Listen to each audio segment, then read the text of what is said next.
Shamaya, you did it. STL Music. Welcome back to the show. Yo, listen up, we back in the game. Sweep the league, we got the flame. Motivated to the fullest every single day. We wake up, get in every way. Right from the 222 and the global inspiration. Talk this sports and top news, no hesitation. Sweep the league is back. We always coming back, that's a fact. Wanna tell them that STL Music, mama, we did it, where we at? Coach Jill in the house with the flow so tight. Every rocks, that's we unite. Yeah, the best show, Monday through Friday. If this ain't different, they lying. We got the energy. When I say sweep, you say the league. Sweep the league, sweep the league, sweep the league, sweep the league. San Antonio, let's go. Sweep the league. Sweep the league. Sweep the league. San Antonio, let's go. Hey, it's Rain Fernandez, and you're watching Sweep the League. Be sure to follow me on Instagram, Twitter, and TikTok, and Facebook at Rain Fernandez, Rayne Fernandez. Hi, it's Sherilyn, and you're watching Sweep the League TV. Follow me on Instagram at official Sherilyn for more content.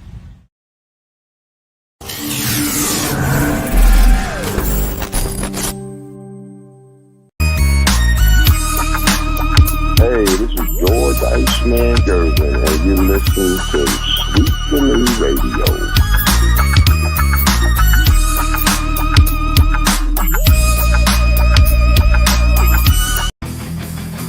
Sweep the League TV where legends collide. If the Cowboys fall short, we'll still ride the tide. Like Jordan in the clutch or Brady's last play. We bring the fire, keeping fans in the fray.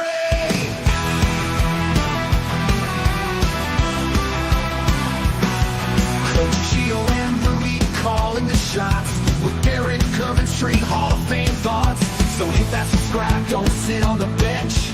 Get in the game, every highlight's intense. The live stream's on, tell your friends don't delay. Like Kobe in the fourth, we're here to play. Sweep the League TV, where greatness resides. From the blogs, epic drives, till the halls on the rise. We're all in on sports, NBA, CFB, and more for fans. By fans, it's the show you'll adore.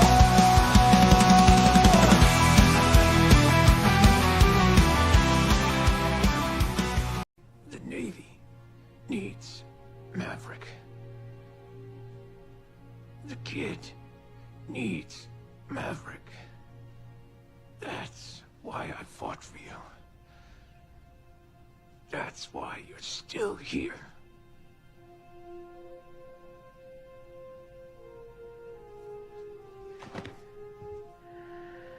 Thank you, guys, for everything.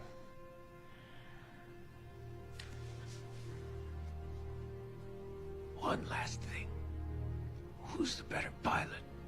You or me? This is a nice moment. Let's not ruin it.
All right, welcome to Sweep the League. Rudy Campos Jr. going to be joined by Coach Gio himself. And, of course, Hollywood did lose a legend the other night. Well, last night, actually, and Val Kilmer passed away at the age of 65. Very young, 65. Little tribute to him here in the background. As you can tell, we've got our little Top Gun background here for you guys out there. So we're going to talk a little bit about Comer to start the evening tonight. Also, Nikola Jokic. I've been, back and forth with Jeff Garcia on Locked On Spurs about where he ranks. And then I was told about Prime Tim, Prime Nikola. I said, the small edge of me, we don't know how much of a prime Joker has in him. What we're seeing right now is just unbelievable. How much better can he be? Also, guys, we're going to have Austin Hartsfield, Painting Corner's own Austin Hartsfield, the newest addition to the Sweep the League network. He's going to be joining us here later tonight to talk about torpedo bats and everything baseball related. So for you MLB guys out there, get ready for Austin Hartsfield plus AAU basketball. The late, great Kobe Bryant made some comments on it, but I've kind of witnessed a little bit more about AAU basketball recently. It's not good. Maybe it's time to start looking at AAU basketball differently. We'll get into those topics and everything else under the sun. Let's bring in our host of the evening as well, Mr. Coach Gio himself, back from Las Vegas, man. How you doing, Gio? Mike is either muted or it's unplugged. Man, look at this guy. Takes a long vacation and he Can you hear me? Now I can hear you. See, that's a problem. You take a long vacation and man. Well, I was off mute. No, I was sick for about a week and some change. You were. Yeah, you were. So kind of getting over that. And then I went up to Chicago, which I normally seem like I do nowadays, to see some family. So a little bit busy, but glad to be here. If you hear any thunderstorms, Rudy, I have a tornado warning. Hear me. But I'm still doing the show, though, even though with the tornado warning. So I'm here. Look at that. Well, FYI, my wife is on a company trip, and she's in Nashville. So she's about to get bombarded with all those warnings and everything as well. So prayers to you, prayers to my wife out there in Nashville, man. I heard it's going to be pretty bad this evening. Joel Colon says, good evening. I know you like talking baseball, Joel. We're going to talk baseball here in a little bit with Austin Hartsfield, the second part of the show. He's going to be joining us here, Painting Corner's own Austin Hartsfield, Locked On Spurs himself. Hope we did a little bit of a good thing for you, Jeff, and for Edmund out there for the Val Kilmer tribute, the Top Gun Maverick, as you notice his last scene in a movie, and then of course the passing of Iceman in the movie. He says, Rudy, you think Iceman, so did Mav, at Top Gun as his best competition or no? No doubt, man. I mean, if you watch Top Gun, it's Iceman, it's Maverick, and I mean, is that like the rookie of the year, Gio, when Jason Kidd and Grant Hill tied? I mean, they technically should have just both won. I mean, that movie, I think, you think Top Gun was flawless, like a flawless movie? It's really good, really, really good. I thought Tom Cruise. I mean, the second one was also, I mean, not the nostalgia of the first one, obviously, but Tom did a really good job in both those films. If you haven't seen it, whoever's listening, please go rent it. You don't have to go on Redbox anymore. You don't gotta go get that little discount. Just go rent it. Was that Redbox? Is that what that was? I can't remember. Yeah, remember they sometimes I do see it every so often at some random place, but CVS, Walgreens, well, I think Walmart also had it. Yeah, Walmart had it. $1. You could rent a movie for $1. $1 a day, wasn't it? Until you returned it. Yeah, and then if you go even further back, remember, I'm showing my age, but Blockbuster on a Friday night was Blockbuster. Hollywood Video for you HEB guys in Texas. I think actually Hollywood Video was up north because when I lived in Ohio, they had a Hollywood Video. Yeah, Rudy, I think there's only one Blockbuster left. I think it's in Oregon, if I'm not mistaken. Isn't it the original one? I don't know, but there's one. Blockbuster had a chance to buy Netflix, Rudy. They said, "What is this? This doesn't make any sense." Mail your DVDs in. That was their first concept, and then obviously it grew from there. But man, talk about a missed opportunity for Blockbuster. Yeah, well, one thing for sure that's never missed is Mr. Leha himself. What's good, everyone? We are in the building. Christopher Leha, man. But one thing that is never, ever going to be missed is the work that MCS General Contracting does. They are 100% backed by us here at Sweep the League. They work off of their own word. They guarantee their work MCS General Contracting, proud sponsors of Sweep the League. If you need any work done, head to work from driveways to you business owners that need parking lots, contact Chris Leha and the boys today. MCS General Contracting, the absolute best guys in the business, backed by us 100%. What is up, Leha? They are in the building, man. Giving our tributes here to Val Kilmer. And see Jeff starting early. We're gonna let that. What the kids say, Gio? We're gonna let it simmer, and then we're gonna let it cook a little bit here. The Jokic talk, because I knew Jeff was gonna come at me with the Jokic and Tim Duncan thing. He's been on me like that for about a week, maybe a couple of weeks now. But now that you're back, let's see if you can put me back in my place and make sure that I'm thinking straight here. So we'll get to that in a minute, Jeff. But as far as Kilmer goes, now obviously Kilmer passed away, 65 years of age. I mean, could you say one of the quietest, legendary careers in acting? I mean, you've got Top Secret was one of my all-time favorite comedies. He played Nick Rivers in there. I mean, it was a must-see TV back in the day. Obviously, Real Genius, a classic, 80s classic. Top Gun was his third movie. I mean, he started off with winners all the way down to Tombstone. I mean, I actually liked Saint. Heat. He was in Heat, Batman Forever. I mean, could you say quietly one of the best careers for an actor? I forgot where you just remembered the whole Batman with the whole. He's not the worst. I think the director was Schumacher, or no, was it Schumacher? Yeah, I think it was. Those movies are always thinking back. Yes, cringy, but yeah, I thought Val was also really good at what he did, and he was very versatile, really. But also quiet as well. It almost felt a little Bruce Wayne to me, to a certain extent. Like he obviously played Bruce, but just kind of a quiet, normal guy. I mean, obviously, really, he's dealt with cancer all those years, and it robbed him, Rudy, of what could have been even. Because Rudy, sometimes you have a great early on career. Look at Keanu Reeves, right? I mean, he came onto the scene, Rudy. I mean, The Matrix and other films, takes time off. And has anyone seen John Wick? I mean, it's movie after movie after movie. We were robbed from him. He could have had a second act that unfortunately we never got to see. We did see him in Top Gun, but a little bit different. But rest in peace. Versatile actor, many different roles. A truly be missed. Yeah, man. I mean, I think that's the first thing that I thought of was his career was, it was robbed, obviously, but it's one of those careers where you look back and like, Jesus, man, this guy had a massive amount of hits and really good movies. And Jeff asking, did Val do a better job as Bats or better as Wayne? That's tough. So for me personally, the worst Batman ever, I think.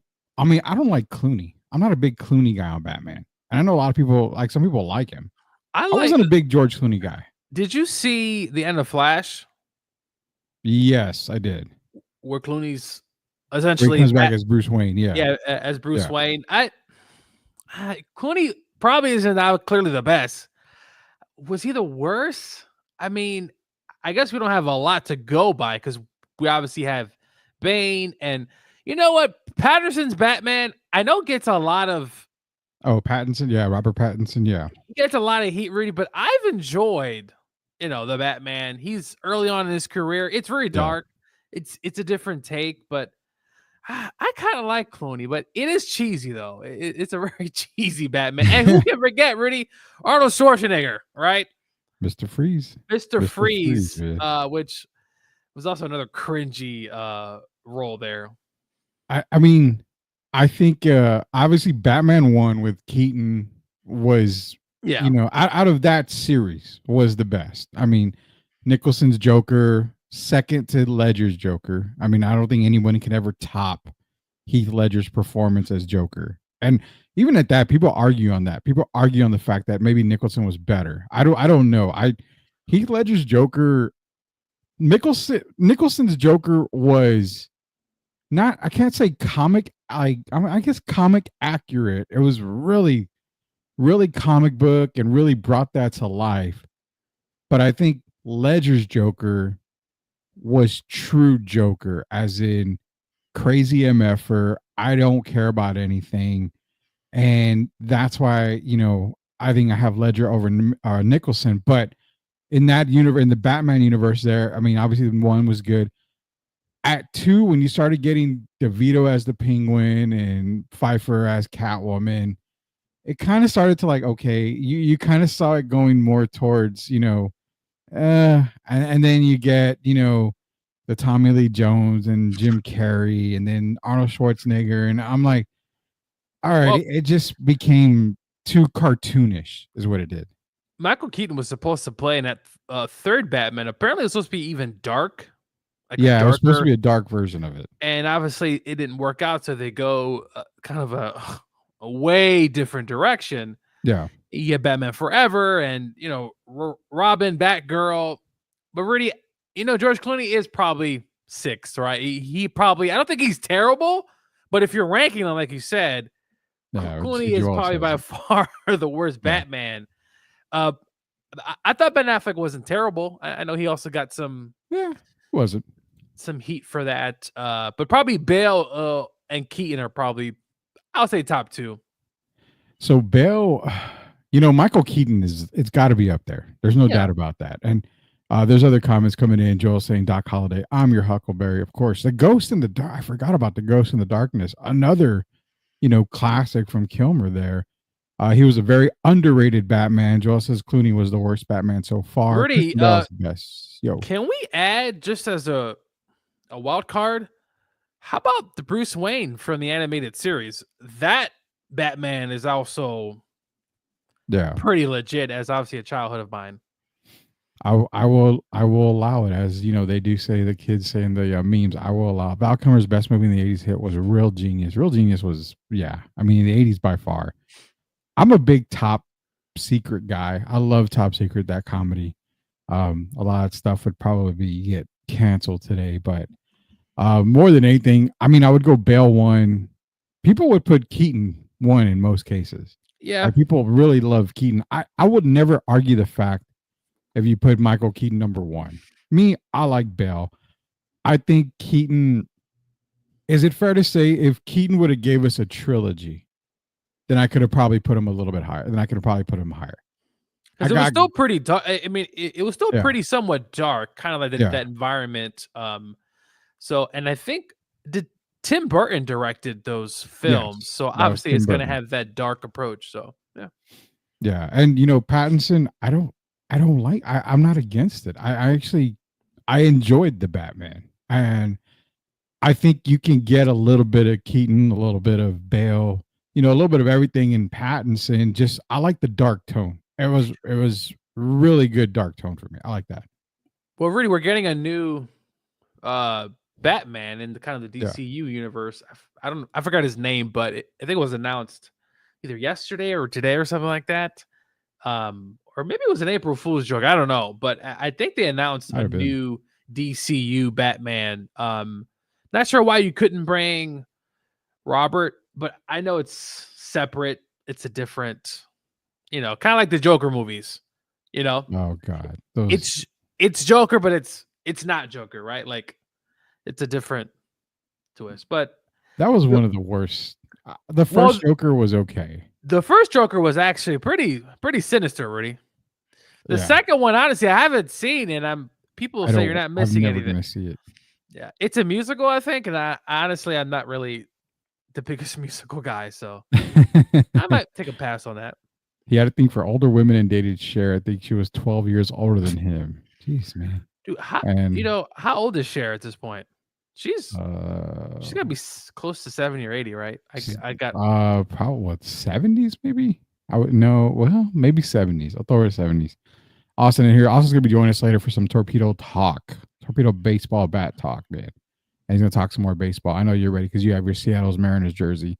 It's clean now, but it's gonna have holes in it, I'm sure, at the end of the year by all the frustrations you're gonna be feeling. He's got Clooney by a mile. I don't think he was the only one. And I hear Rudy and GRN talks to star and Wombat and Cocktail Boy. Yeah. Probably so. Probably so. I'll let Gio take the lead on that one then. How about Blank Man? Oh God. Blank Man, wasn't that that was I think the Wayans, right? Or that I think that was the Wayans. Wayans, yeah. That was the Wayans, that had that. The first Joker had one of the most real lines I described today. So I don't believe in anything. That line was heavy. That is true. See, the first Joker I was okay with. I liked it, but that Joker 2 was absolute trash. It was garbage. And I don't know, man. I don't know. We're gonna have to get into some nerd talk here pretty soon. And yeah, Damon Wayans is Blank Man. So yeah, nonetheless. But we did talk about Val Kilmer for a little bit here. Doing our little tribute to Val Kilmer, at least for the first part of the show here. You can see Top Gun in the background there. Val Kilmer passed away. We'll run the tribute again at the end of the show in case you missed it here at the beginning here. But again, Val Kilmer passed away at the age of 65. Moving on here, we got Austin Hartsfield coming up here later on in the show, talking to us about the torpedo bat incident. The Yankees taking advantage, and we're going to get his thoughts on it. We're going to get Gio's thoughts on that. Also, a little bit more baseball talk. But right now, Nikola Jokic, man, he had a pretty good night last night. How good of a night? Let's take a look, Joe. Jokic got the screen into Gobert.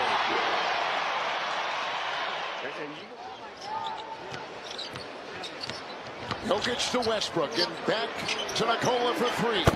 Hits a second one. Well, they don't blink, and they know this team well, and vice versa. Westbrook, Jokic from 15, fouled. Count it. Aaron Gordon, here is Jokic. Brown. They got Pickett in there and Watson. Three, Jokic. Wow. What a weapon. Often. Jokic will now drive on the big man for the Wolves. Jokic spinning, shooting, scoring. It's back on top and Watson a three. Rebound Jokic. Gobert there behind the back. Sneaks one inside. Christian Brown, who pokes it away. Doubled by Gobert. Jokic is free and a three. Yeah, as you can tell, Nikola Jokic just went bonkers last night. 61 points, career high, 11 rebounds, 10 assists, 2 steals, 6 of 11 from 3-point range. First 60. Did they lose still though? First 60-point triple double and a loss in NBA history. Now, I'll say, you swallow the whistle at the end there, please. I mean, it's tough to make that call. I get, he was fouled, but as a ref in that moment, man, you got to swallow the whistle. You got to swallow the riddle. Why did Kilmer go into seclusion? Well, I mean, from what I know, he was sick. He was dealing with it was throat cancer is what he had. So he was sick, and he just, he may have been sick before, all of it came out. So you all right? You got any sirens going off? Well, we did. I was just, I thought I heard someone's car maybe got hit by a tree. I don't know. Oh, well, if you need to go, you need to go, man. Oh, no. I have a garage parking, so I'm good, Rudy. Oh, you're good. All right. So yeah, Austin said about throat cancers. Yeah, that's why he was away. But in Nikola Jokic, now I'm going to bring up the comment that Jeff made. I'm going to leave it up there for a little while because, obviously Jeff wants to get me back in the squared circle for a lot of the guys that come at me at stuff on this stuff. But he's asking, could Pete Duncan have clamped Jokic last night with him dropping 60 points, tripled up? Now, a while back, Gio, I don't know if you knew the conversation that I had. I was on Sweep the League. We were talking about Nikola Jokic and, Prime Joker against so-and-so, so-and-so. Jeff brought up Prime Duncan versus Prime Joker. I said, okay, I know what we had in Prime Duncan. Elite defender, top defender, no doubt about that.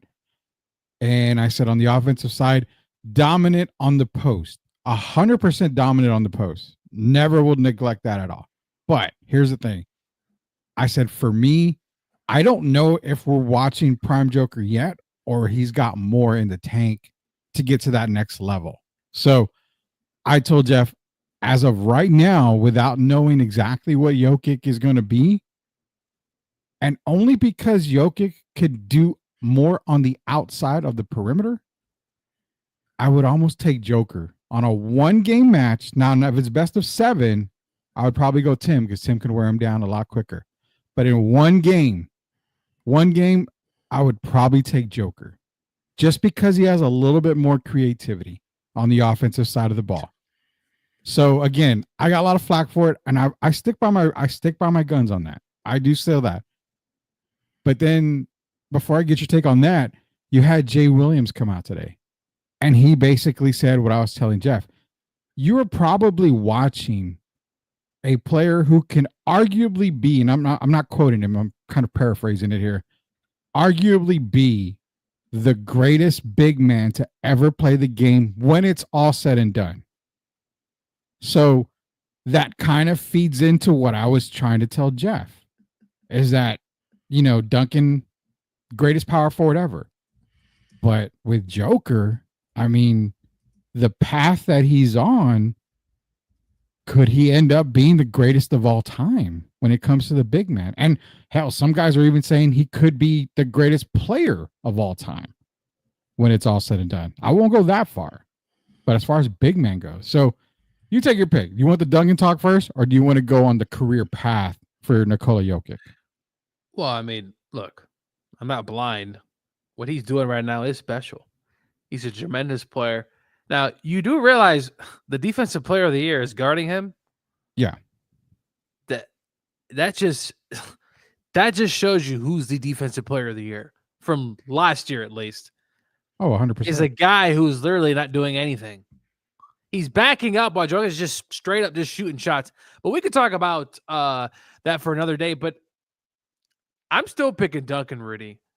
And that's fair. That's fair. I want to talk about defense because, listen, 15-time all defensive performer, Rudy. I mean, his defensive win share, is out of this world, what he did defensively. And what Duncan had to go up against every night compared to what Jokic is going up against every night, let's be fair, it's not the same, Rudy. It's not. He's going up against, a lot of times these teams don't even have any centers, Rudy, nowadays, right? It's these guys who are these quote-unquote stretch playing center, and Jokic is just taking these boys to work. Joel and B don't play back-to-back, so he don't play at all. So he's not there. Rudy, what other center is comparable or even remotely close to Jokic right now? I mean, Victor Wembanyama, he's on his way, but he's nowhere near right now. Yeah. There's no competition. It's just him. He's doing this on a nightly basis. Now, Anthony Davis is a really good player.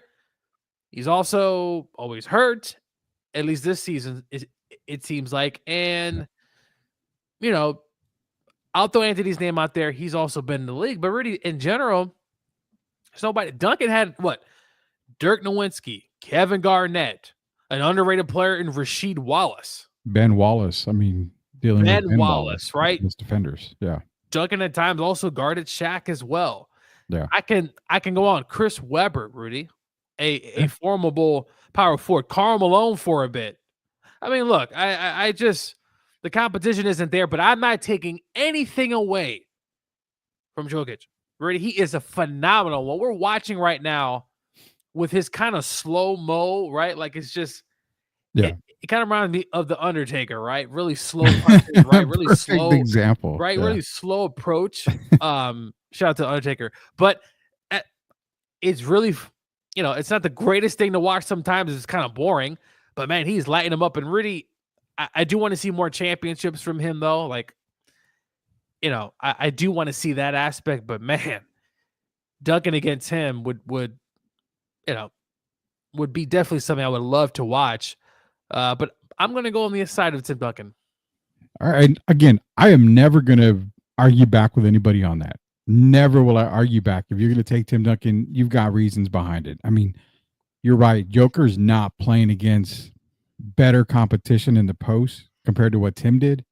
Tim even went up at the beginning of his career. He was up against Patrick Ewing and a lot of these guys that were in their older parts, but still strong as hell. We're not going to deny any of those. Those guys. He Alonzo had Mourning. There's guys out there that they had to deal with. So no doubt at all if you're going to take him. But my question now, and let me get some of the comments because they're coming in, big time now. Joel saying, Jokic is a different kind of beast. He's slow as fuck, but still dominates. Crazy talent. Again, yeah. Shout out to Rogue Shinobi. Appreciate you joining us here on the stream. Clamped, no, but he'd have 34-8 and 4 blocks right back at him for sure. And that, again, that is true. You said it, Rudy. Would Timmy go out to the perimeter to guard him at 3-point line? If Joker's hitting that 3 against Tim, it's very difficult for Tim to defend him, because now Tim has to respect the shot and Joker can dribble around him. So, but Timmy has good recovery. So again, it's back and forth. And Rudy, it's a back and forth thing. Prime 2003 Duncan. We obviously know what he did against the finals. Yeah. But go watch that Spurs Lakers series, Rudy. Oh, yeah. Go tell me what Duncan was doing to old Robert Horry and Shaq. Yeah. I again, yeah. Prime. We know what we've got in Prime Duncan, and that's the next point I wanted to get with you. Gio, you just wanted MCS. He won a hat. He's gonna get in contact with me. I'm gonna shout out. I'm gonna give Leha your address here so he can send you all the MCS goodies, man. So again, shout out to MCS General Contracting, proud sponsors of Sweep the League, and you know what? They've got hats and everything, man. So not only are they going to do the work right the first time, they can also hook you up with a hat from time to time if you're one of their best customers. All you do is call them, get something squared away. Rudy, you are still wrong. Look at that, Gio. Jokic is still the greatest player for the style of the league he's playing. Duncan is on a different level, like Jordan, Bird, and Magic. Duncan adapts. Jokic does not. Again, I am not arguing the fact on that. Duncan is considered, even by me, probably top 5 all-time NBA player. Arguably could be number 2. I mean, I won't lie, could be number 2. You could put him probably ahead of Mike in some instances if you really think about it. I mean, to be honest, it's always going to be Mike and Kareem 1 and 2 for me, or 1A, 1B. If you want to put Duncan 3, I have 0 issues with Duncan at 3. I mean, the career he's had, made playoffs every time of his career, didn't have a season below 50 wins every year in his 19-year career. Yeah. I mean, 5 titles, 5-1 in the finals, if not for a rebound or Ray Allen shot or a pop mistake. The Spurs are 6-0 basically. So again, I won't argue that fact, Gio. But do you think Tim Duncan would have clamped Joker last night? So prime Duncan, defensive player of the year, defensive player, would he clamp him last night? That's a good question. He's going to do better than old Frenchman over there. That's all I'm going to say about that. The Frenchman was there looking lost, having his hands up, having his hands down, doesn't know what's going on. I think Duncan could, the dude went for 61, and he was shooting, Rudy, 3-point shots. Now, Prime Duncan does have David Robinson in the post too, Rudy. See, there it is. I'm just saying. Now, it's not Prime Dave, right? Like it's obviously 2003. Dave has that back issue, so it's not the same David Robinson, Rudy. But you do got the Twin Towers there. He's not getting 61 with the Towers there. Could he get 30 if he's shooting like that? It's possible. So perfect. You brought up a point that just hit me in the head right now. You brought up something. You're talking Jokic last night with the stat line of 61, 11, and 10. And Jeff is saying, does Tim clamp him down? But Tim has always been side by side with another 6'11" plus player. After Dave, it was guys like Rasho Nesterovic, who's I think no. It's height 7'1". All right. And then you've got Alberto, you've got Tiago. No, I'm saying you've got height. It's back to back. So they're not Twin Towers, but they've got height. So something like that, you're definitely going to affect Joker. Yeah. I mean, if it's Prime Duncan and Robinson, no, he is no way in heck he's getting 61. He's probably 16, 18 points. Yes, he's probably getting easily close to that. But that is an older Robinson. But no, dude, he was on another level last night shooting, and they still lost though, Rudy, which is kind of, it's just crazy to me. 60 points and your team still loses. Yeah, dude, it's crazy. 60 point career triple double, and the only one to ever happen in an NBA loss. Is Jokic a Hall of Famer already? easily. Yeah. Yeah. I Yeah. mean, There's no easily. Rudy, where does he rank? Is he a center, right? He's basically a center, right? He's a center. He's Yeah, considered a center. So where does he rank in your eyes I amongst the big men? man, I was hoping you wouldn't ask me this because this is a tough one. I mean, we really technically don't know where he finished stats wise, but if you see what he's doing, Gio, I mean, the guy could end his career averaging a triple double for his career. And if he does that, okay, so if he gets another MVP, that'll put him at what, 3 or 4? I think it's 4. 4. And then if he gets another title, that'll put him at 2.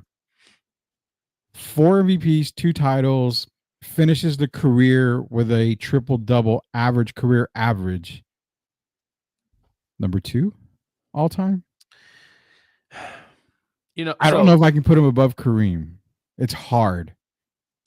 So if you're looking at some of the centers, and we talked about George Mike, and he's definitely above George.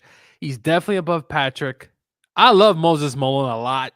I think low-key kind of underrated, Rudy, in my eyes, even though, people talk about him and know him, but he would definitely be over David, though I think Prime David was phenomenal. But Rudy, I mean, he's getting up right now to Hakeem and I think Shaq's level, right? Like he's and Shaq also, I don't know if you saw the comment he made. He'd have 40 on Jokic. He said he's barbecue and chicken, but we're looking at the whole career. Yeah. And let's be real, Rudy. We saw what Shaq was doing at the end of his career. Yeah. Well, he was doing nothing, right? Like he was literally championship surfing. He went to Boston. He went to Cleveland. We know what Shaq was. Really, at the end of Jokic's career, you're right. He's got to potentially be in the top 3. You obviously have Wilt, Russell, and Kareem that are kind of in that mix. Though Wilt, some people say Shaq over him.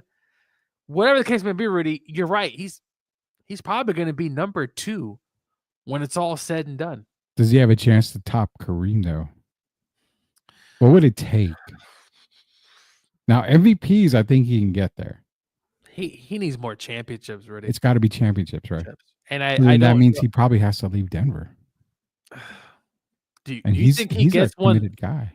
Do you think he gets one this year? Because I don't. No. I think, no.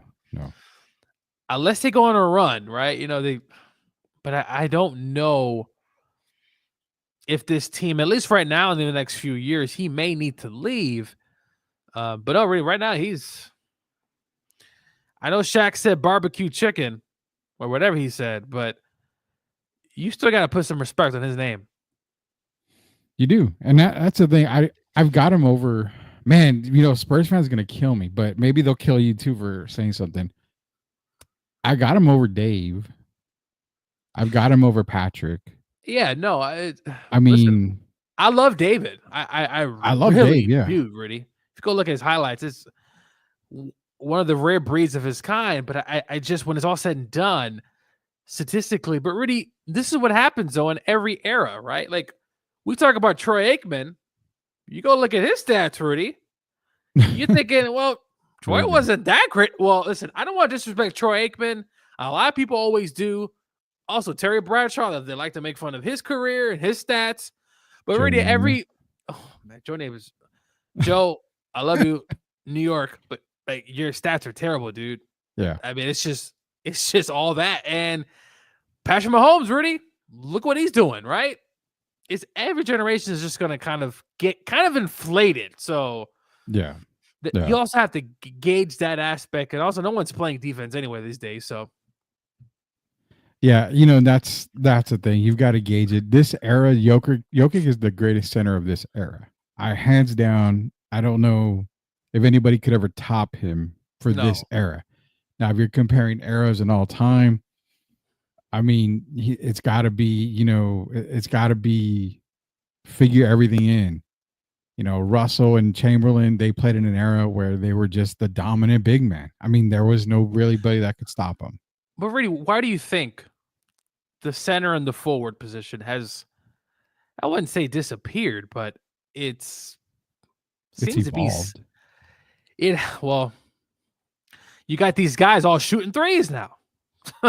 Well, I mean, you can look at the video. It's clear Wemby is a more dominant player in the post than he is shooting threes, but you can't get the kid off of the 3-point line. I mean, Yeah. you're 7'4". Nobody can block you in the post. A simple turnaround. It's like Yao Ming doing a turnaround over, Antonio McDyess. It's like pretty much a free for all right there for you. Yeah, it's changed the game, and I don't know. All I know is this: Tim Duncan, when he was playing, and the players he had to go through, Yeah, and the impact, and even before that, really in the 90s, the centers were also very dominant, right? Patrick, Shaq. I mean, dude, Akeem Olajuwon really. I mean, his MVP run absolutely phenomenal. But yeah, compared to this era, all these guys are doing is just shooting three. Nobody wants to shoot in the post, Rudy. So they would rather shoot a 3, Rudy, than a wide open 2. It's just mind-boggling. I understand completely. Tons of comments coming in. Prime Kawhi would have locked Joker up. Kawhi would have done a good job. Bigger version, but maybe held him to 40. I don't know, maybe 45. He'd make it a little tough, but no, I mean, he's not really stopping there. Rogue is in here. I played him after I was me and before he was him, and I did okay. Timmy D, and that's a true Tim Duncan quote right there. He did say that about Joker. He did play him after he was him and before he. I played him after I was me and before he was him. But trying to compare primes. I mean, again, I don't think we've seen prime Joker yet. I think we're just getting. Well, Rudy, he doesn't have though. I don't see him having a super long career. He's made comments. Yeah, he doesn't like going to. He didn't even want to go to the championship parade. Yeah, he wanted to go back home. He doesn't shake me as someone who is going to put all in for a super long career. Something tells me, Rudy, I wouldn't be surprised if he cut it short. That's true. He could cut a career short, which then again, if you cut your career short, that kind of messes with your legacy if you have a whole lot on the table still. So we'll see. The Rainbow 3 is pretty much unguardable, kind of like Kareem Skyhook, man. A most unguardable shot in the game of basketball. We got to go to commercial break here in a minute. We'll get to your comments right now. Rudy, did Westbrook's player image take a hit with his mess up last night, not cutting the clock and going for a blown layup, fouling the 3-point shooter? So he blew the layup. That was terrible. But they were up, so he could have just killed the clock instead of going for the layup. But the foul at the end, you've got to swallow the whistle on that call. There's no way you make that call at that part of the game there. Definitely not. I don't think Wilt will never be lower than top 3 all time in centers. Why? Because pretty much every run in the NBA game was made because of him. Great point. And that's the thing. Wilt had all these stats, and I mean, he's got the accolades, but the championships. It's the championships, but also you put the rules in because of Wilt, yet you still got a guy who's just as dominant as Wilt, if you think about it. So, I mean, that's a great point, but I have to kind of push back a little on that. At Locked On Spurs, it's like asking for Wizard Jordan took a hit, and I don't think anyone cares at this point. He's already a Hall of Famer. Yeah, I agree. I agree with that. They're going to put Russ in the Hall of Fame. Ooh, all right. We're going to get to this before we go to commercial break. We've got a whole bunch of comments coming in. Does Peak Dream wreck Peak Joker? That's a good one. Yes. Olajuwon, what do you think? I'm going to let you take the flack on this. Prime Olajuwon. With his footwork, Rudy, we saw what he did to Shaq in the 95 finals. And Shaq, Dave. Dude, Rudy, why did you have to do that? I didn't want to think about that. Because I'm an a-hole. I'm sorry. To be fair, go look at that stat line. Robinson had a good series too. He did. He had a great series. He had a really good series. The Spurs won 2 in Houston, just couldn't win game 5. But anyway, Dave Robinson too. I'm gonna get Dream simply because Rudy, his shake, his footwork. As I said, Jokic is basically the Undertaker. He's basically Undertaker. And Dream's defense was also phenomenal. I think he won a Defensive Player of the Year, Rudy, if I'm not mistaken. Yeah, he did. So I'm definitely taking Dream here. There you go. Kahoo, that bum would have gotten schooled by Joker, according to Leha. Shouting out to Jacob Eric, rating the market's own Jacob Eric there. If Jokic cuts it short, I don't want to hear about him being top 3 in any position or top anything. That's exactly what I said a little while ago. If he cuts his career short, especially in his prime, that really takes a toll on his legacy, in my opinion. He's got to play it out. I think he's got to play it out 100%. Gio, imagine then if Jokic really dedicated himself to the game, that's a different story, man. This is the thing. We talk about this with Shaq, Rudy. I think Shaq, to be fair, I think he underachieved. I think Shaq should have been more dominant, especially in that Laker towards the end. And obviously in Miami, he gained the weight, and then I don't know what happened to him. If Joker got into better shape, Rudy, and could we say greatest ever? That's what I'm saying. With that skill set and that work ethic, I'm not saying he doesn't have a work ethic. I'm just saying if he was in better shape, and I think just more committed, and I hate saying this because I know he's committed, but his attitude to me at times just is like, hey, I'll get there, I'll play it, and I just want to go home. You know what I'm saying? Like, that's kind of his attitude. But for what he is right now, Rudy, he's on a trajectory. As you said, he's going to be a top 3 center if he obviously continues. But something tells me, Rudy, this type of – and he's 30 right now, Rudy. Do you see him playing another 6-7 years? That's the thing. I think so. Yeah? I think so. I mean, barring a major injury, I think so. What do you think? You think he goes another 6 years? He strikes me as similar to Aaron Donald. At some point, he's just going to be, you know what, I'm done. And Aaron retired, year 10, Rudy? Yeah, I did. You can't tell me Aaron didn't have at least 3 or 4 more years left. Bronny James is the greatest center in the NBA. Love that. If Jokic had Brady's drive, sheesh, exactly. I mean, it's all about the drive, man. It really is all about the drive. Or one thing where what's up? Michael Jordan's killer will. Oh, man. Anything's possible still. His career to me is still, he's only 30, and his career is still really, really young. He can finish with all the awards and all the accolades. Bottom line, he's got to win titles. Now, whether he goes somewhere else to win titles, that's the biggest question right there. But one thing for sure, we're going to take a quick commercial break, our first and only commercial break. It's halftime here, a little bit after halftime.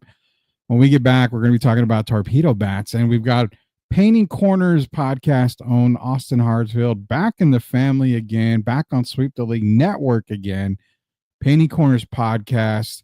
That's going to be coming back, believe full-time May of 2026, but you're going to get Austin Hartsfield here for a little bit every time, every now, time and time again. So you're going to get him here tonight talking about Torpedo bats, as well as get some baseball preview in for you baseball guys out there. Get your questions ready for Austin. He's going to be joining us here for the last part of Sweep the League. It's Coach Gio. It's Rudy Campos Jr.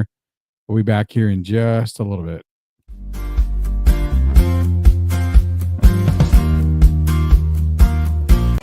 Are you looking for a contracting company that gets the job done right the first time? Look no further than MCS General Contracting. MCS specializes in top quality concrete work, including patios, driveways, foundations, and swimming pools.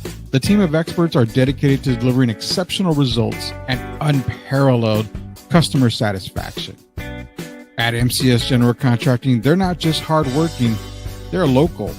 Based in San Antonio, they are committed to building relationships and trust within the community. That's why MCS guarantees your satisfaction. They pride themselves on getting the job done right the first time, every time. So why wait? Contract MCS General Contracting today to schedule your project and experience the difference for yourself. MCS General Contracting. Building a better San Antonio, one project at a time. proud sponsors of Sweep the League. Time to react, yeah, shift like a skate. Left, right, lean, that's a bucket in sight. Pull up mid, let it fly, no hype. Fourth quarter ice, keep the rock in my grip. When the clock go red, don't slip, I rip. Fast is alive, yeah, the motor don't quit. Drop 30 quick, now they begging for a switch. Fox in the open, the lane look free, now allow that up. Win big. And running no team, keep pace. Fox got gears, Wemby got grace. Hoop too high, man, you won't touch. Use Spurs every year, time to rush. Speed too real, yeah, check that tight. Defenders froze, now they stuck in place. Who gon' step? You are watching Sweep the League TV. Make sure you subscribe and catch our new videos. Sweep the League TV with Rudy Darrell and Coach Gio. Let's get back to the live show. You are watching the best in the business.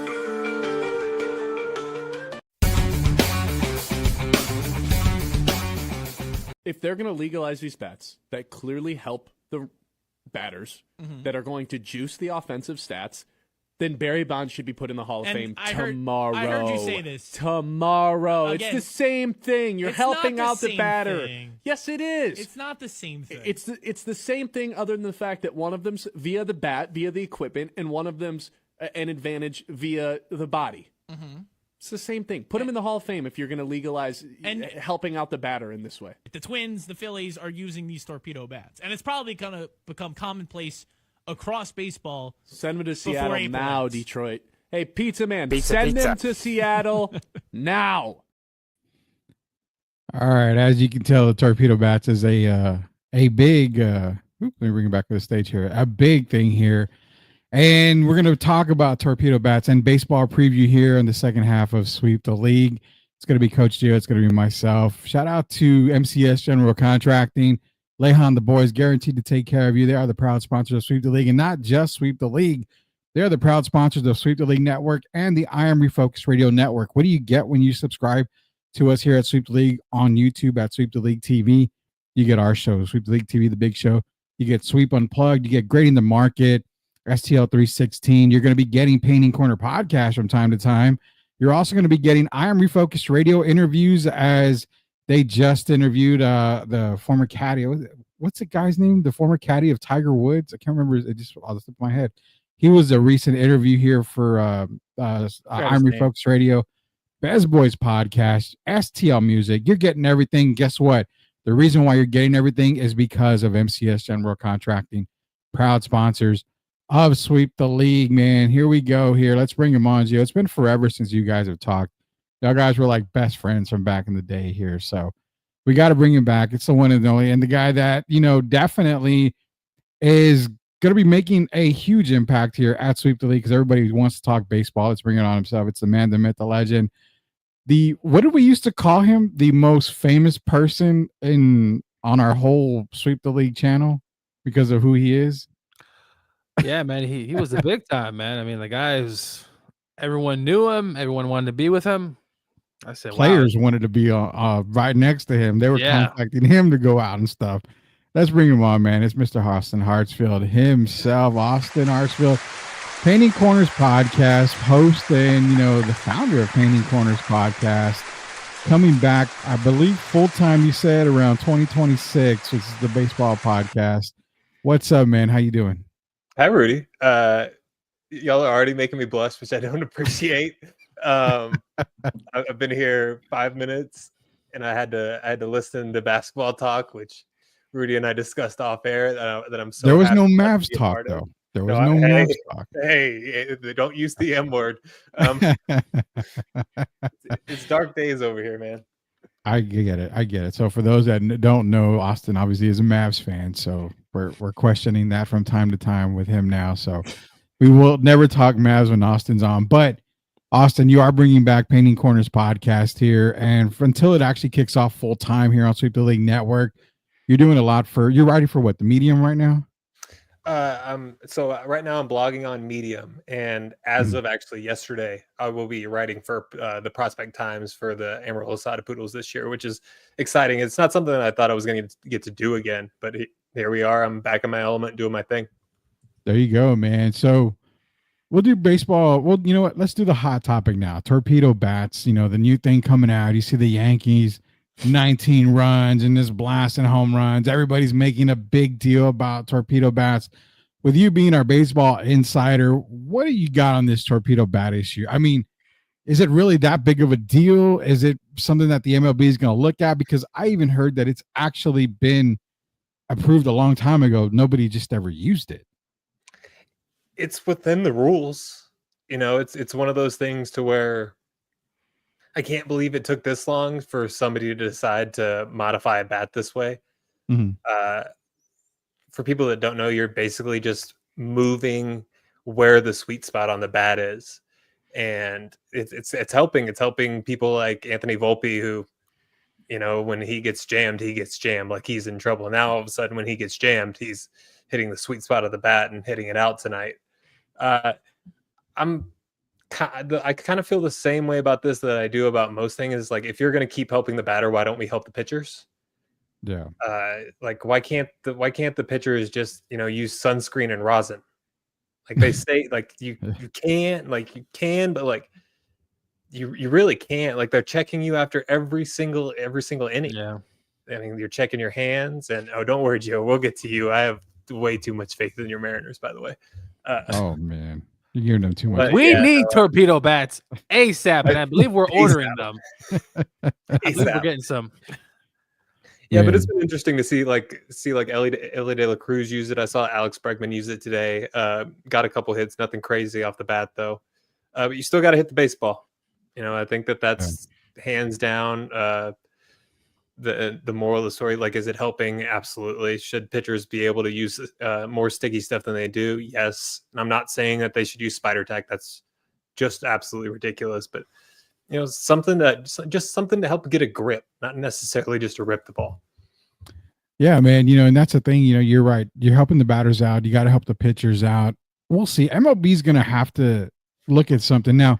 It's within the rules, like you said. That's something that you can't argue. Oh, it's against the rules. You know what? If there's ever a time where you take advantage of a rule book, it's right there. I mean, it's in the rule book. It's within the rules. You can't really argue it right there. But I get it. If you're going to allow the sweet spot to be moved, you've got to be able to help the pitchers in a way. So we'll have to hopefully everything gets figured out and everything calms down a little bit. I know people are kind of pissed off about it, but for me, it's one of those, it's happening. It's within the rules. Let's see how they kind of combat it on the other side of the ball, which is, obviously for pitching. Talking to Austin Hartsfield, Painting Corners podcast, covers the Sod Poodles and baseball preview. The season's just underway, and I don't want to get into the San Francisco Giants at all. Yeah, you should be excited about Elliot Ramos. I mean, come on. I'm still excited about Elliot Ramos. I still am very excited about it. I don't want to get too excited because I'm a Falcon fan as well. So at least your team is winning, Rudy. when the Mavs decided to just like end themselves as a franchise, I was like, I'm just going all in on the Sox this year. I don't care what the outlook is. And so I'm all in. Like, I text my mom today after the Sox won. I was like, this team may never lose again. It's like, come on, I'm all in. I'm ready. Well, and funny, Joel's in here. He's a massive Red Sox fan. So you probably get along with him, and you're definitely on the Painting Corners when you're on there. You're definitely gonna be talking to Joel probably a whole lot. He's gonna follow you and listen to your podcast too. Joel's gotta be pretty excited about the extensions. Oh yeah, and he'll definitely comment on here, being that he's a Red Sox fan. But I'm gonna give you the platform here. I mean, I know we're towards the end of the show and all that. I'm gonna give you a while because Gio being a Mariners fan, okay, we got to give him some hope. Is there any chance that Jay Buhner walks through that door in a younger form, or I don't know? Ichiro like stays in uniform and just walks out there. Is that what you're saying? Exactly, really man. Is anyone else going to walk out and help Gio in the Mariners? No, it's JP Crawford, Hey, easy on JP. I really like JP. What do you got for Gio, man? We got to help him on his Mariners. You have the best rotation in baseball. And we do. When you have that, absolutely anything's possible. Every single one of those guys in that rotation is must-see TV outside of Emerson Hancock, obviously, which we saw. It was not good. No. It was actually probably one of the worst outings that we've seen outside of Kumar Rocker. But I don't know why there was no effort to improve the lineup outside of Rosarena. I thought that was very strange, and I'm somebody that's been pretty defensive of Torpedo over the years. Like when he tore the team down a couple of years ago, traded James Paxton, basically traded that entire roster. I was encouraged by the direction, and now I'm like, when are you gonna use some of this to get some bats in here? Like you got J-Rod. J-Rod, as long as J-Rod's breathing, should like live in the top 10 AL MVP range. But I mean, you got to have a little hope whenever you get to trot one of those guys out every 5 days. No, I completely agree, and the pitching is definitely something that obviously has kept us over the years, and now that staff, I just the inconsistencies. And listen, I get baseball's the highs, the lows, but this offseason, 162, baby. This offseason, I've told Rudy, I said, we're not doing anything. And listen, I like Ronnie Tellez, but look, you need more bats. And Kyle Raleigh, I think it was 2 years ago, Austin, when he made that comment about ownership, saying, hey, like, we need to do something. And they really, I mean, yeah, Randy, I like that. And they got Victor. But, man, they tend to start slow. I'm sure there's going to be some highs and lows. Because remember last year, 10-game lead, right? I'm throwing a parade. Bring it up. I'm throwing a parade, and then those freaking Astros, they're like cockroaches, man. They just don't die, this team. It doesn't matter who's on that roster. They just seem to figure it out. And you look at the standings. Listen, the Athletics, they got something there. And, You're already looking at standings? I'm still looking at standings, but look. Oh my God. I saw the series against I saw the series against the Athletics. I'm like, man, they got how come we can't have some of those hitters, right? But look, it's a long season. The pitch is going to heat up. I think they're still going to have a chance to make the playoffs, but yeah. I mean, J-Rod. I can give you my playoff teams if you want. They're in there. I got Andres Munoz winning reliever of the year. He's that guy's former phenomenal. sod poodle. So I still have a lot of hope. I mean, listen, it's still early. I'm checking the standings just because it's by habit, but no, it's a long season, and I know they're going to have their highs. I just hope they can continue and get to the postseason, but I mean, no signings really. I mean, and it's ownership. They're cheap. I was disappointed, dude. I mean, you're looking at standings. You could be one of the best teams in the league and be third in your division. No, I mean that's kind of where San Francisco's at right now. Like, y'all are screwed. Y'all could be really good and be fourth. I'm taking a look at the standings, and I'm taking it with a grain of salt because it is obviously so early. Yeah, and things can change. But so far, the Mariners 3-4. I'll take it. Yeah, what do you think about this, Austin? He says, Joel says, I say that if MLB will allow the batters to use torpedo bat, they can't bring robot umpires. They can't bring robot umpires that'll force pitchers slow down the middle, and they'll get hammered. That might be something to think about. So on the automatic balls and strike system, I think I like the way that they're gonna go about this, which is basically like, I mean, it's the challenge system. You can challenge everything in every other sport. Why couldn't you just challenge something in baseball? I mean, we can, but why can't you challenge the most important aspect of the game, which is balls and strikes? Yeah, I got it. I mean, something's going to give. Something's got to give here. Yeah. What I want to ask you here, we're with Austin Hartsfield, and he'll be insider for us here. Painting Corners podcast coming back, very, very soon here. Everybody's dying to get Painting Corners back on the air here, but because, we live in Texas, and because you got those Astros, you got those Rangers, can you give us a little bit of outlook on both of those teams? Right now, the Stros are, 2 games under 500. They're 2-4. Rangers are 5-2. Is it something that we can see continue throughout the year? I know the Astros have, they lost Bregman. They have some ups and downs, and the Rangers, I mean, I don't know if it's false hope or what, but we got everybody in Texas listening to us, so a little bit of preview for Rangers and Astros. If I was a Rangers fan and you don't win the West this year, I'd be really disappointed. I think that Wyatt Langford is going to be just a complete godsend for this team and take them to another level. It's a guy that has kind of all 5 tools. He's shaped oddly like Mike Trout, which always cracks me up. Like they're just these big linebacker looking dudes.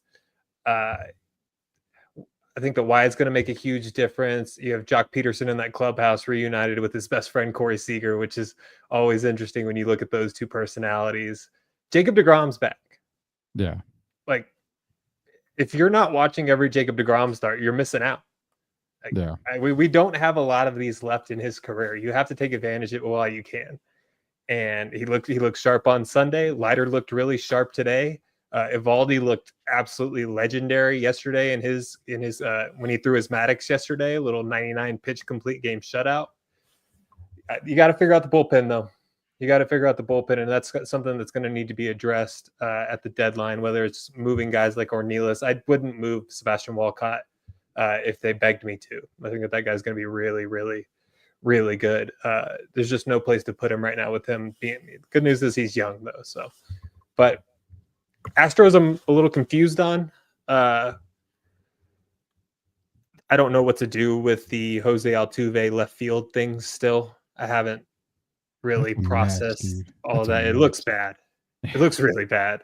And I know people are going to tell me like, oh, it's going to get better. It's going to get better. It's like, we watched Jackson Merrill switch from shortstop to center field last year, and it looked pretty seamless. Like, shout out to Jackson Merrill, by the way, got his extension today. But the Astros are a team that I'm just really puzzled on. They lost what I would consider their second best player in Kyle Tucker, because I think Jordan's like all world. There are not many people in his class. It's as far as power, like it's him and Judge. Like they deserve their own little class on their own. Robbie Ray. Yeah. Still can't. You can't just throw it out there. You gotta actually come. We gotta speak on it, man. So Robbie Ray comes into the playoffs against the Astros, and it was already decided that Robbie Ray would come in regardless of what happened in that spot. Comes in, and what did he do? Gives up, was a 3-run home run. Yep. The shot hurt her all around Seattle. Sorry, I just had to bring that up. But go ahead. No, I vent it out. Vent it out. It's all good. Still very upset about that call, but yeah. I was talking to Cade today because we were talking about that Yankee team last year. I'm like, you kind of got really lucky because the Rangers weren't healthy the entire year as the defending American League champions, and you kind of skipped your way through a weak American League. That's going to be different this year. I think that Baltimore is really good. I'm not really sure what to do with the West outside of the Rangers at this point. I really like the Mariners. I have the Mariners making the playoffs. The Sacramento A's, as they don't want to be called, I think it's so dumb. Like, they have more talent than people want to admit.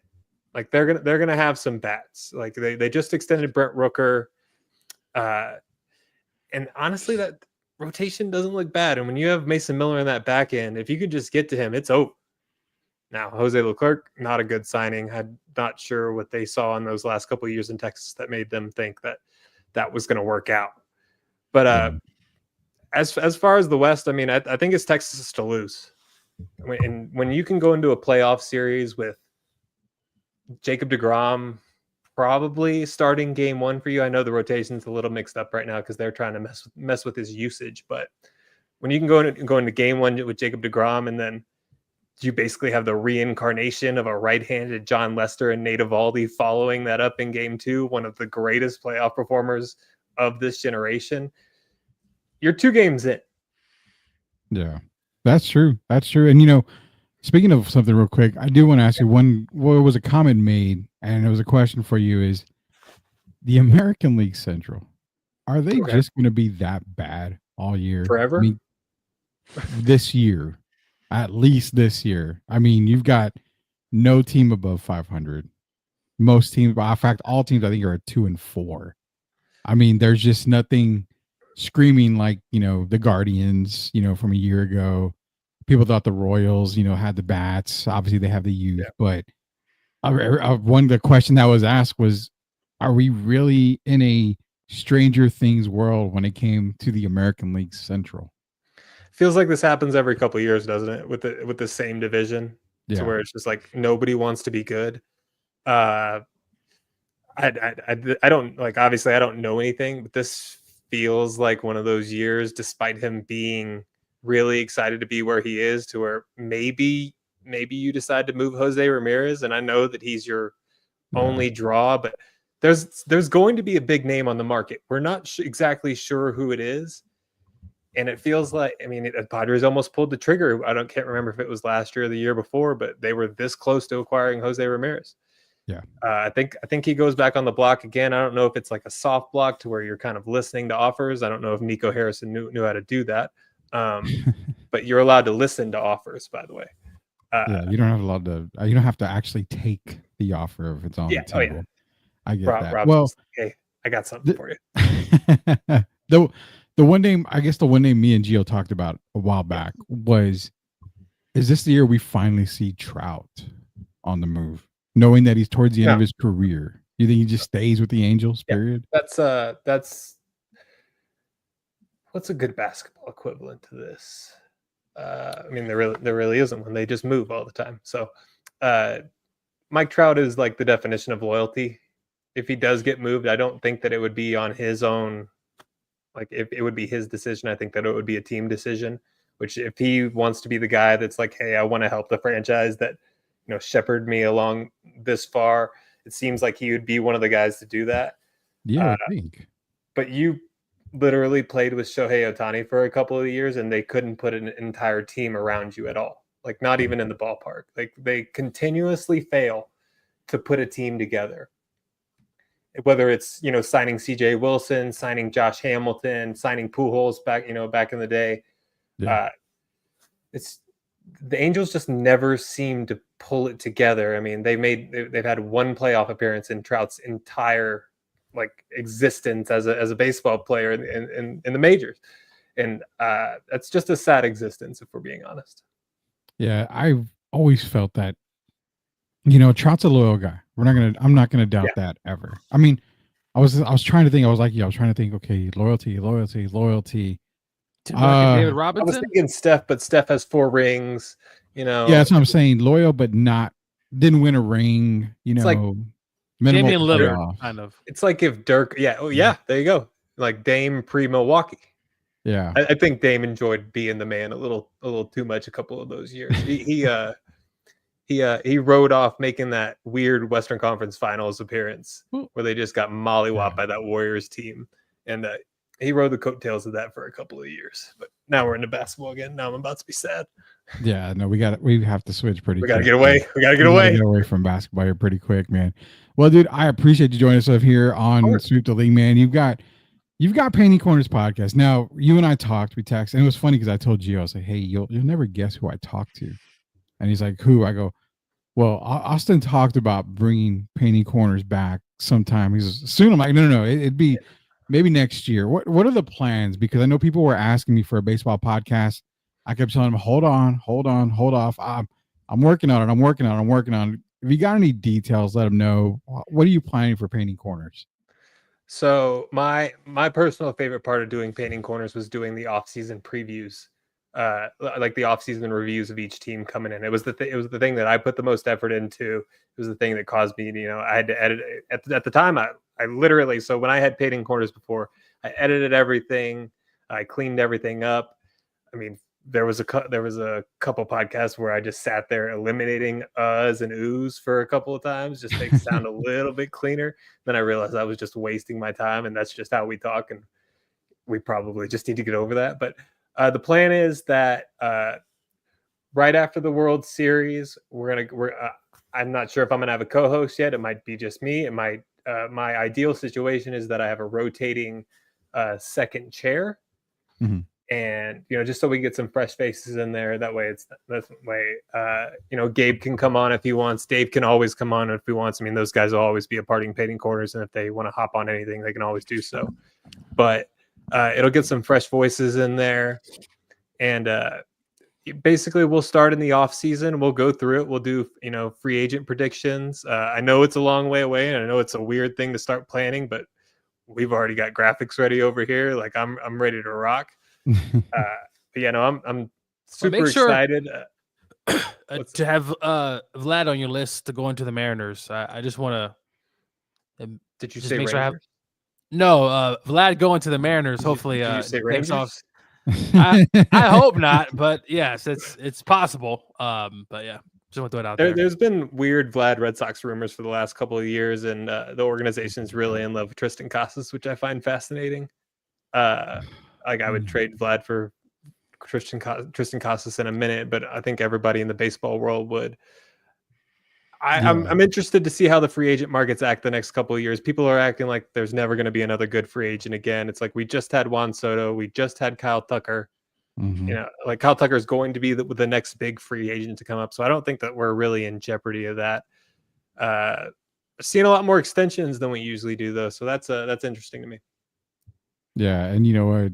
Joel says he's definitely not sold on Casas. Me either. So there you go, man. That's why I told you. I said you're gonna love talking to Austin because Austin, you and Austin are like the perfect match right there when it comes to Red Sox baseball. Now, real quick, I mean, you mentioned Vlad. Is Vlad gonna be that big guy, that big name? Because I figured, well, maybe Trout's gonna finally give in and be like, you know what? Okay, I'll go because I can help an organization, obviously, but I can also bring back some, to help the Angels in return.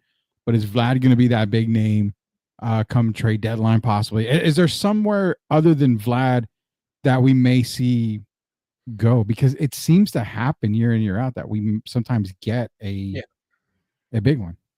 I don't know what you want as far as big, but I think that if things go south in Toronto, it could be Vlad and Bo Bichette. Oh, Bichette's the other one. I wouldn't have ever thought Bichette, but yeah. Yeah, I really like Bo. I mean, we're just, I think, 2 years removed from him leading the league in hits. Had a really weird year last year. Came in this offseason, cut his hair, which made me think of the Jim Morrison quote today. It's like something like nothing ever good came from a haircut or something like that. But I mean, they seem to be okay. But if Toronto goes south, I could see both of those guys being shipped off. You have a lot of expiring contracts on that roster in the next 2 years, whether it's this year or next year. So they have a chance to do a complete reset. Sandy Alcantara is another big one down in Miami to where he could be the big pitcher name on the market. And Dylan Cease still isn't extended in San Diego. Yeah, those Vladdy rumors have been around for a while. It gets me excited. I'm not gonna lie. I'm ready to believe. Like I'm all ready to believe. Could happen. Yeah. There goes Gio. Gio's upset about those Vladdy rumors. Well, my owner doesn't have any money, so hey. Yeah, I don't know what's going on there. Tell him to call Brad Pitt and do that whole Moneyball thing Hey, again, man. he should go sell the team and get somebody who wants expensive money. I mean, he did extend Cal Raleigh. I'll give him that. It's good to see Cal tied up for the next 6 years, but he's going to become really, really useful. He's already useful. He's like one of the better catchers in baseball. But next year, whenever we have the automatic balls and strikes, I think he was perfect in spring training on challenges. So that's just going to add a whole nother element to that already elite pitching staff. If you have a guy like that has that good of plate recognition. There you go, man. You got to be excited about that. Like it's going to become a skill that people need. Oh yeah, definitely, man. We've got Austin Hartsfield, Penny Corner Podcast, giving you a basic info on when he's coming back, when Penny Corners will be coming back. It's going to be on the network. There's no doubt about that. We're going to be picking it up here on Sweep the League Network, and you're just getting That's a taste. The first time again. we said that out loud, right? Yeah, I think it's it's finally where you and I have both said it, on a show. I know I mentioned it past couple of weeks here, but first time we both mentioned it. Now Gio's a part of it now, so he can believe me too. And I think he thought I was just making up the whole Austin Hartsfield thing, and I said, no, I really talked to him. So he's right. No. Well, I did text Austin after that to confirm, and Austin did confirm, and I spoke to Adam Schefter. I saw Gio's name on my phone. I was so excited. I was like, let's go. Like I feel like I'm back now. All I wanted to do was talk M's. Oh God. I know Gio, and Gio's gonna probably hit you up at least 2 or 3 times a day, asking about the M's at least sometime. Where I'm gonna look, couple of months, oh yeah, Giants are in first place, and the end of the season. I don't think that's gonna. There goes that fourth. There goes that fourth. Let's slow down. You already 3 games back, and we're 7 games in. Man, like I said, I've got better expectations for the Spurs finishing 500 on the year than I do the Giants, winning that division. You have basketball expectations? Huh? I said, you have basketball expectations? I have zero. I went into the season, and what's sad is that I look at the score, they beat Denver, but then I thought, oh, wait a minute. Denver had their entire team out on, injury report tonight. So they were basically playing with the G League team against the Spurs. So congratulations on the win, man. Austin Hartsfield join us here on Sweep the League, man. Penny Corners podcast will be back full time here next season. Well, in the off season for baseball. Don't worry, it'll go by super duper fast. We promise you on that. But the one thing we got to let you guys know is MCS General Contracting, proud sponsors of Sweep the League Network and I'm Refocused Network, where you can get all the shows, including Penny Corners podcast, when it comes out here on Sweep the League Network. But again, the only way to get that is go to Sweep the League TV on YouTube. Hit that subscribe button so you don't miss anything. Earlier, we did a Val Kilmer tribute. We're going to play that tribute again here on the way out for you guys out there that missed it in the beginning. It's a quick little tribute, but again, Val Kilmer passed away. We shout out to him earlier in the show. But that's it, guys. We're going to be done for the night. We didn't get to AAU basketball talk. We'll do that later in the week, as it's a problem, and it's a huge problem. So we'll get into that more later on. But we thank Austin Hartsfield for joining us here on Sweep the League tonight. For Austin, for Derek Gervin, who's still trying to get on the show, but he's coaching, man. He's coaching left and right, so he's trying his best to get back on the show. For Coach Gio himself, it's Rudy Campos Jr. Until we sweep the league again tomorrow, we'll see you later, knuckleheads.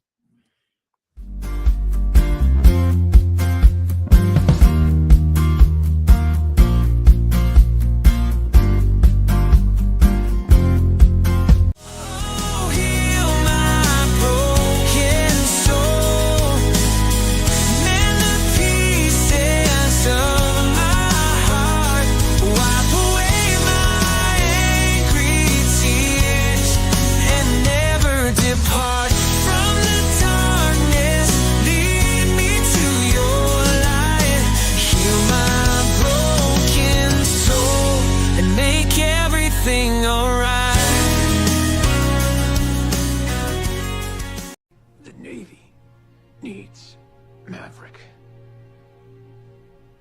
The kid needs Maverick. That's why I fought for you. That's why you're still here.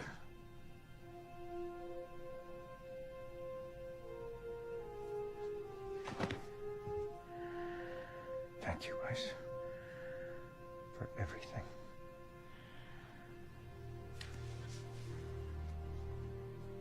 One last thing. Who's the better pilot? You or me? This is a nice moment. Let's not ruin it.